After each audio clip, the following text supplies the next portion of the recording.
Next up in our ACC preview is the Georgia Tech Yellow Jackets. And Dalton, last year, Brent Key went 4-4 as the interim coach for Georgia Tech after having kind of a rough start to the season. So he earned the permanent job after going 4-4. And he had an even better year this past season. That was in 2022. This past season led them to their first bowl game in 5 years. And really the biggest reason for that is still going to be the biggest strength of this team now. It is a dynamic rushing attack that the Yellow Jackets have, man.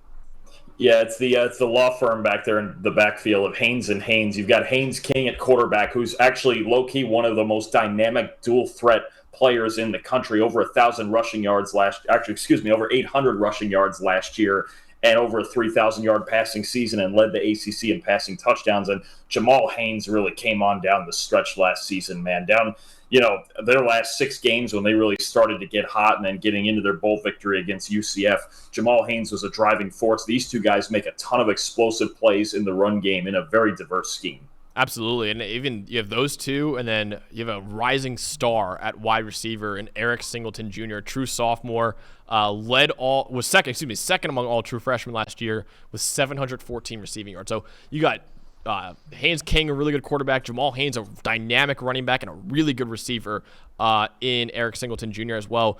The biggest weakness, though, is this defense, because last year they were 107th in EPA per play last year, and the biggest issue with that defense, I'll say, is stopping the run. They allowed 5.8 yards per carry last year and 2.6 yards before contact per attempt.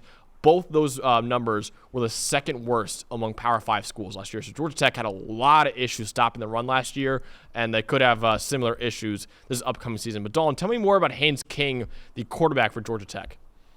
As I was watching all of the Power 5 quarterbacks, Haynes King quickly became kind of one of my favorites. He's like a real dual threat guy who can beat you 2 different ways, man. Again, led the ACC in passing touchdowns. He's got a really good arm, and in their play action game, he throws with really, really nice touch, especially on like deep over routes and posts and things like that. 27 explosive runs were a top 10 mark in the country, and that rate became higher in their last 6 games. Georgia Tech became one of the best run games in the country, and Haynes King is a constant option threat. Just the threat of his feet make everything go in this offense and gives them multiple dimensions, whether it's the read option game, the RPO game, deep shots off play action, scrambling. Everything about his dual threat ability is what makes this offense go. The biggest thing is just cutting down turnovers. He led the Power 5 in interceptions, 13 of his 16 interceptions thrown into tight coverage. There's times where he does have a really good arm, but he tries to thread the needle. If he cuts down on the turnovers, he could statistically be the best quarterback in the ACC this year.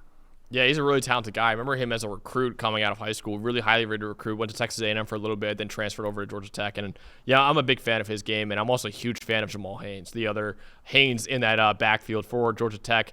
Man, if you're playing against Jamal Haynes, you better tape up your ankles, man, because he is constantly breaking ankles out there for Georgia Tech. Really shifty back, routinely left defenders grasping for air. He was 4th among ACC running backs last year with 46 forced missed tackles on the ground.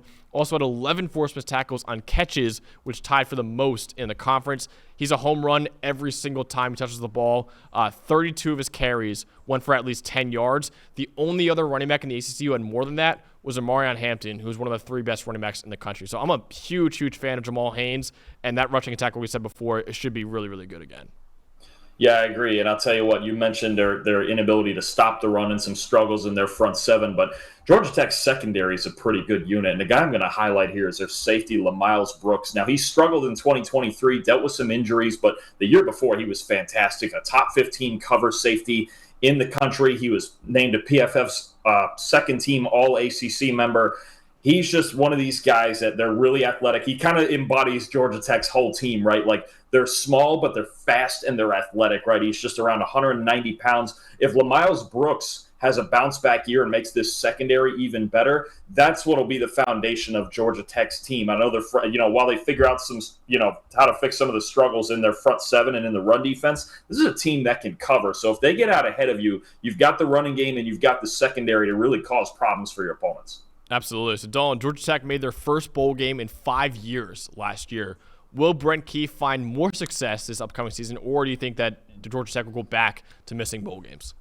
I think so. I think they're pretty good, honestly. I think if Haynes King can cut down on the turnovers, this running game is a monster. This for the last like 6-7 games of last season was a legit top 10 running game in the country with Haynes King and Jamal Haynes. And look, they've got guys on the outside. You mentioned Eric Singleton was one of the best freshman receivers in the country. Malik Rutherford in the slot is dynamite, man. You talk about screens and just a speed demon.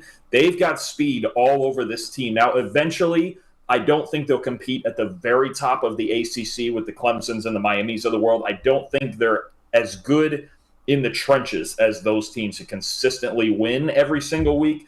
But this is a team that you do not want to mess around with. I even look at their first game in Ireland against Florida State. I think it's a very dangerous game for Florida State.